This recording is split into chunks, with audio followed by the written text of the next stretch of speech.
Leo walks into the office kitchen, smiles, and says good morning to his best friend Sam.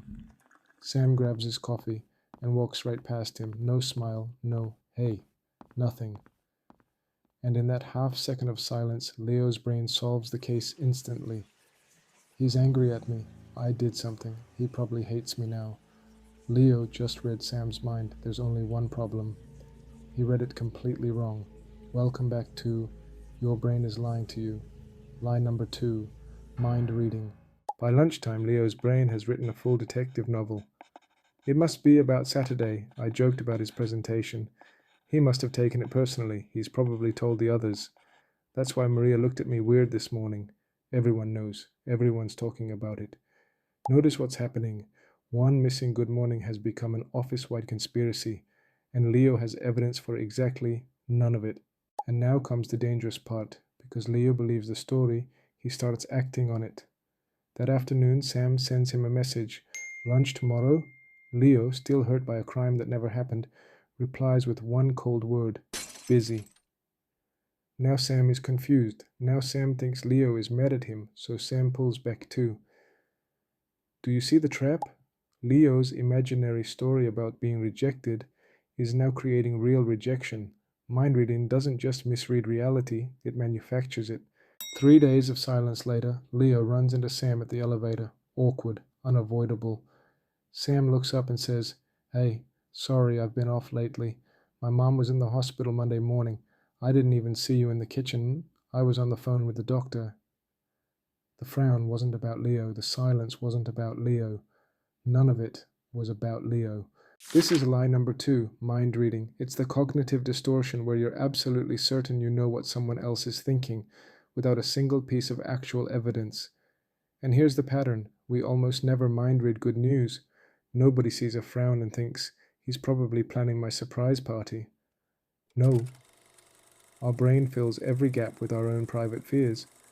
The story you read in someone's face is usually a story about you, written by you. But I'm good at reading people, you say. Here's the uncomfortable science. Research on something called empathic accuracy shows that even with close friends, we correctly guess what someone is thinking only around a third of the time. A third. With strangers, it's even worse. Your brain isn't a mind reader, it's a novelist with anxiety and a very fast typewriter. So how do you fight a lie you can't see? Step 1. Catch the story. The moment you notice you're filling in someone's thoughts, use this exact phrase. The story I'm telling myself is that Sam is angry at me. Feel the difference? The fact is, Sam didn't say good morning. Everything else is a draft and not a verdict. Step 2, and this is the one nobody wants to hear. Just ask. One honest sentence would have saved Leo 3 days of misery.